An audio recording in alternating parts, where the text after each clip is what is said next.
amazing! Oh, I am going to go into everything in a future Behind the Pen next week, I think.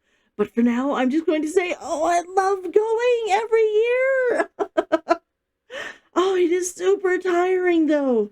Oh, but I mean, you make time for chatting and you learn from the classes all day and then more networking at night. Oh, it's a lot of work. So fulfilling. Oh, but so tiring too. Oh, I will definitely have more on that next week. I want to do a full deep dive on how the panels went and which of the courses I went to. But for now, let's dive right into today's episode. We're talking about second tier books that I suggest reading in the epic/medieval fantasy section. Now, as I mentioned in my last video, these books are ones that I really enjoy, but they aren't top tier books on my list. Most of them, that's due to either the writing being less engaging for me. It might also be due to any number of reasons, as good as less engaging, all the way down to just like pure personal taste. That said, I still 100% suggest reading these books, as I do really enjoy them. So, the first set on this list is C.S. Friedman's Magister trilogy. Now, the idea and the plot behind this series kept me engaged for hours, like long after I would have put down the book. The story takes place in a world where every bit of magic is powered by using one's own soul, making the life of every mage short and usually tragic. Except for magisters, men who seem to have an unlimited well to draw from. So the main character, a witch who refuses to die by using her own power, finds out their secret. That they are witches who grasped that power so desperately that they began stealing the souls of others to power their magic and to keep them alive for centuries. In addition, an old enemy, giant dragonfly-like dragons that feed on the souls of like countries at a time. The inspiration, actually, for the first Magisters have returned from beyond the wall that kept them like prisoner, and they are hungry. Oh, like I said, this story was engaging as heck. Oh, the idea behind it was just, I would daydream about it long after I put the books down. The first book in this series was by far my favorite of the three. I loved it. I just can't quite put it on that top tier. They had a lot of description that, like I said, for me particularly, I don't get enough out of it. Still worth reading though. Next, we have the author of The Secret Texts, Holly Leslie. This series, beginning with Diplomacy of Wolves, follows the story of a young diplomat under a terrible curse. When her family attempts to marry two of its most junior members, death follows, and Kate, the protagonist, soon becomes embroiled in a 400-year-old secret war of mages. Now, while this series isn't going to be for everyone, I found the characters interesting, the story engaging, and the characters relatable. I really enjoyed the Romeo/Juliet tragic love story and finding out more about how her curse works. Now, that said, the curse is presented badly in the first book. It's essentially presented as, I'm a werewolf, but it's bad. Except that she has complete control over it, and you're kind of left looking at her like, is it really that bad? I mean, really? There's a lot more shown in later books, though, that makes the curse way more interesting, and also, again, way less cursy. And I really, really did enjoy the overarching plot. It's definitely a series that I suggest you take a look at. Next, The Firekeeper Saga by Jane Lindskold. This series completely makes me happy in a childhood place filled with nostalgia. Oh, I always dreamed of being the girl brought up by wild animals. Oh, able to talk to them and connect with them in ways that I wasn't always able to connect to other kids my age. This series is that story exactly. After tragedy befalls the royal family, the king sends out a group to find his last remaining heirs. A son and daughter-in-law, I think, who had been disowned and chose to leave the kingdom and live in the mountains with a group that was trying to forge their own new city or country. Unfortunately, tragedy befell that small settlement as well. A fire killed most of the inhabitants, and the cruel winter and wild animals essentially took care of the rest. Only a single girl was left, raised by wolves, when her mother begged one of the alphas to do so on her deathbed. It's now been over 10 years, and the girl has essentially blocked all knowledge of her human life and become nothing but wolf. Still, when the humans, the first one she's seen since the fire burned the town down, she decides to go with them when they try and return her to the king. Could she really be the granddaughter that the king is looking for? Oh, the series takes it in a really interesting direction, not just sticking with that the whole thing. I think you actually find out in book 1 whether she is or isn't, because the whole rest of the story isn't about that, and it's awesome. Instead, they lead the wolf girl into the position of a diplomat and warrior and adventurous, and it works out so well. It works out so well. That said, although the book series is complete at 8 books, I've only read the first 4.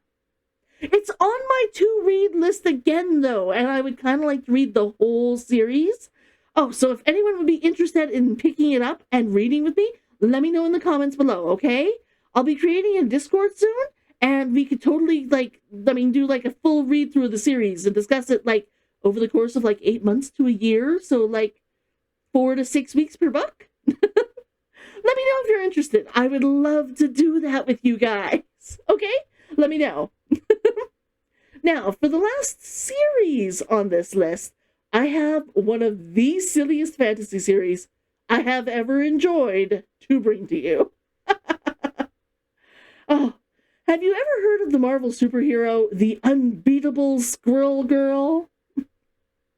Now, have you ever wondered what would happen if that character were dumber than a load of bricks, thirsty as hell for a man-sized shape her newest sword can take, and without any of those pesky morals to weigh her down? I certainly hadn't. And despite that, this series drew me in. Oh, and left me just laughing my ass off. Oh, without a doubt. Now, this series isn't well written. Not in the name that we would normally use that definition. It wasn't reaching for any heights of more high morals or lofty aspirations of greatness. And that is actually part of its charm. Oh, Lucia is charming in her insanity. And the book is essentially a parody of all the best fantasy tropes, turned on their head and poked fun at for the enjoyment of everybody. The writing, like I said, is a bit rough. And the sexual themes involved might not be for everyone. There's no rape or anything, but she is hounding her sword. Now, I still suggest taking a look at this series. I loved it. It was funny as heck. Definitely one that brought a smile to my face when I read it. Now, I haven't read the 3rd book in the series yet, because sometimes it can feel a little bit boggy, but I do have it, and I'm definitely looking forward to picking it up and reading it. Oh, okay. Now, next are my 3 choices for single books. Now, these books may be part of a series, but I've only had the opportunity to read the first book, and therefore I can't suggest the whole series. And in one case, I just flat out didn't enjoy the second book in the series. That said, these books are well worth the read. Okay? At the very least, read these books. Even if you don't go and look at the rest. Although you might want to, they do seem interesting. The first is Tiger's Daughter by K. Arsenault Rivera. Now, this book has it all. Asian-type characters and locales, loosely based on the Mongols and China, I think. It has a lesbian relationship, action-adventure, and a Romeo-type Juliet romance as well, as, like, zombie monster menaces that need to be quelled. Oh, it's got everything. I read the first book and really wanted to pick up the second, but I haven't yet.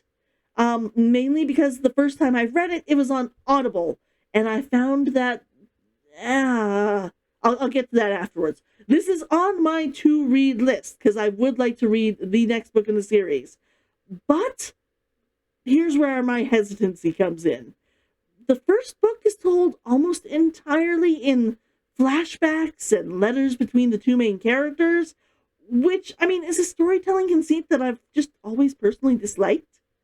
It makes the tension and threats less immediate and compelling for me, and reduces the overall effect on the story. I mean, unlike the tension, if you know, well, they got out of it because they wrote a letter about it. On the other hand, some people love that thing. Love it! So, I mean, that's totally a me thing. That's preference. That said, like I said, I really still want to pick up the second book and read it.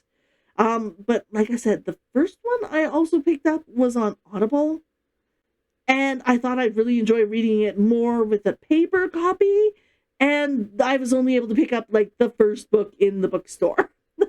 They were out of the second book at the time. Now, I do plan on buying the second one, and probably the third, as soon as I've had a chance to read my way through the first again. Again, this is another book that I will happily read, like, with a book club, if you're interested. Let me know, okay? And I will totally read the whole series with you guys. Now, the first book that is actually a 100% solo suggestion is Robert McKinley's The Blue Sword. This book was written forever, and she seems to be better known for some of her other books, like The Hero and the Crown. But honestly, I've read The Hero and the Crown, and I can say it didn't interest me anywhere near as much. Now, the Blue Sword is the one I love.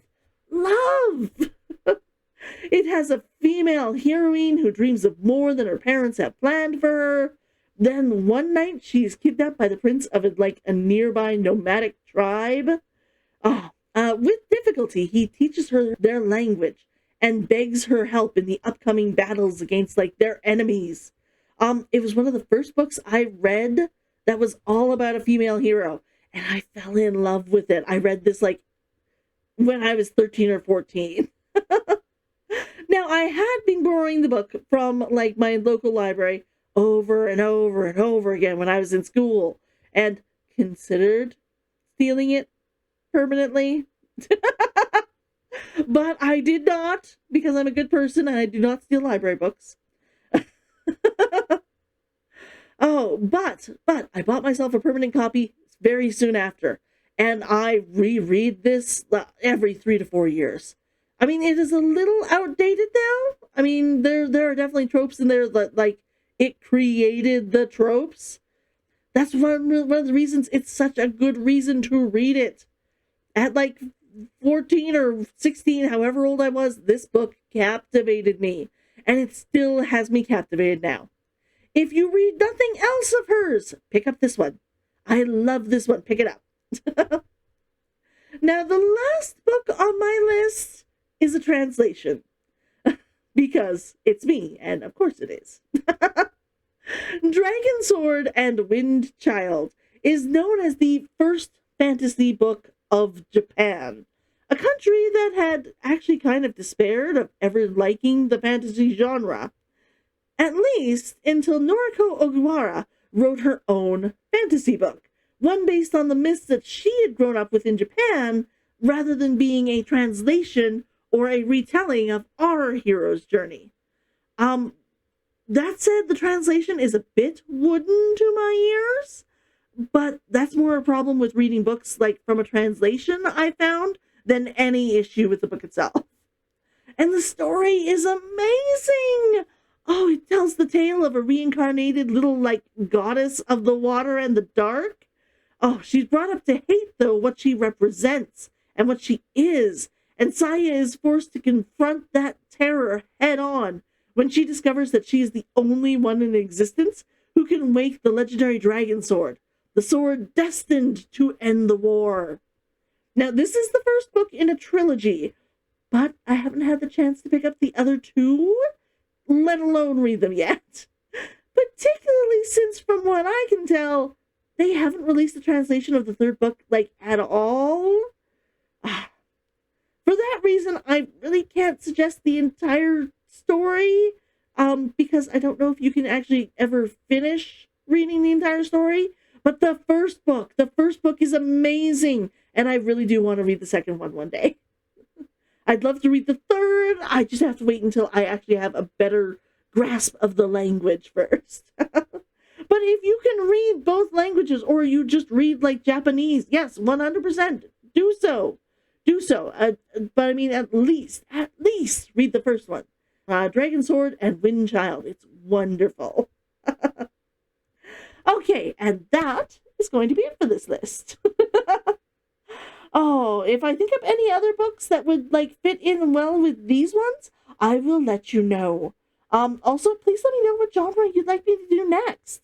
I mean, I certainly have a lot in the urban fantasy and dark fantasy genres that I can talk about, but I could stretch my own preferences and come up with a science fiction list or even a general fiction like set if you'd like. Just let me know. I have a few other videos that I'm setting up for future episodes, but the sooner I know what genres you want me to look into, the sooner I can get researching and slot them in for you. Okay? Okay then! I will see you next episode of Hunter's Gambit, or My Person Behind the Pen next Friday. or on Twitch. I'd love to see more of you there. Okay? I'll see you all later.